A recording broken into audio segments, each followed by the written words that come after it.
Rob Seeley. I congratulate my honourable friend for Romford, not only for securing this debate, but for actually making one of the best adjournment speeches I've heard here. I thought it was thoroughly excellent, and indeed a very feisty and passionate speech from Warrington South, and indeed the honourable member for Chester earlier. I didn't realise that Chester Zoo had so many friends. I wonder what I'm missing out. The Isle of Wight is fortunate to have several zoos, animal sanctuaries and animal collections. So we have the Isle of Wight Zoo, Amazon World, Monkey Haven, and the Donkey Sanctuary, which I know my right honourable friend has visited, and indeed my right honourable friend from Southend West said he visited Isle of Wight Zoo. Prior to COVID, it was going from strength to strength. We are a nation of animal lovers, but on the island, we're an island of animal lovers as well. I'm glad that the government has responded, and I congratulate the Minister because I know that she's on side and does her job well and diligently. To open non-essential retail, but not zoos or animal sanctuaries, would rightly be seen to be contrary and wrong. It is also true to say that we have a complex picture.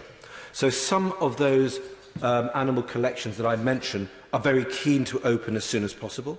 Some can't because they're largely indoors, and some are wary of doing so because of the lack of potential visitors, which I will come to in a second. But where they can, they should be given the freedom to act responsibly. And in fact, I think that is an important motif for going forward in general.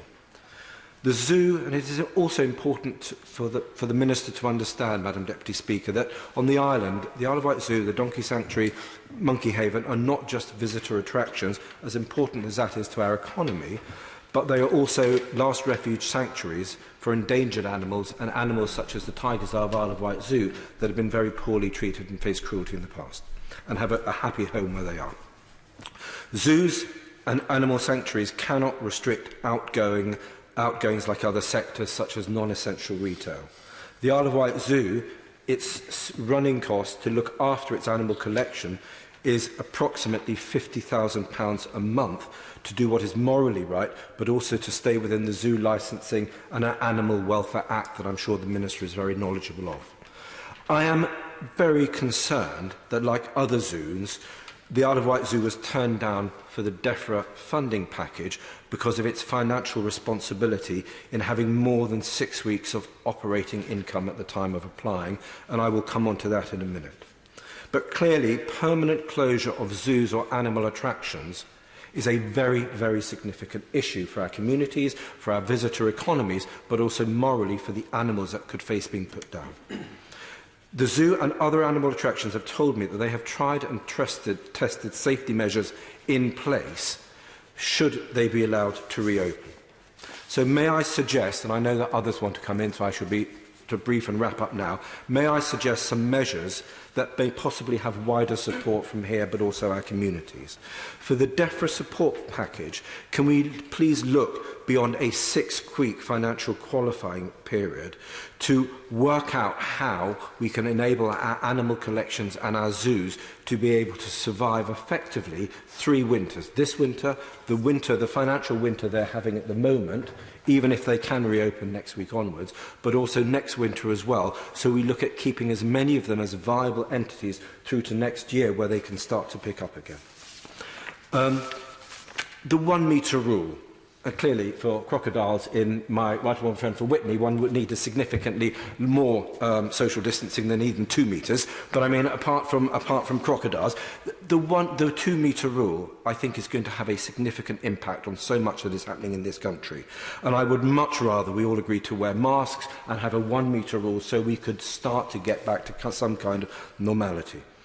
But my zoos and animal attractions would very much welcome a review of the 2 metre rule to 1 metre rule.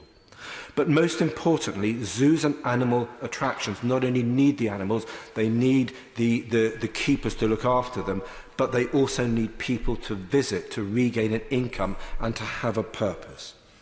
And so we need to look at the wider visitor economy, both in extending the payback period for the sea bills, a regeneration fund for zoos and other visitor attractions to help make them more robust so they can survive financial traumas like this in the future. We need more flexibility for the council support so my council can step in with some of the leftover funds from the grants, which it is not currently allowed to do. We need to be looking at reducing VAT on tourism for the next year or two so that people want to go to places where there are likely to be zoos and visitor attractions. And we need, as rightly said, to be looking at gift aid as well. And my DMO, my tourism board, has effectively led the country, along with Cornwall, in developing some best practice to get visitors back so that we can again get kids and grannies and people of all ages back to enjoy the zoos and the animal attractions, whether it's the Isle of Wight Zoo, whether it's our wonderful donkey sanctuary, which you'd be welcome to come back to, which my right honourable friend would be welcome to come back to again, or indeed the zoo from my honourable friend that's from Southend West, but also the Monkey Haven and Amazon World again. Thank you very much.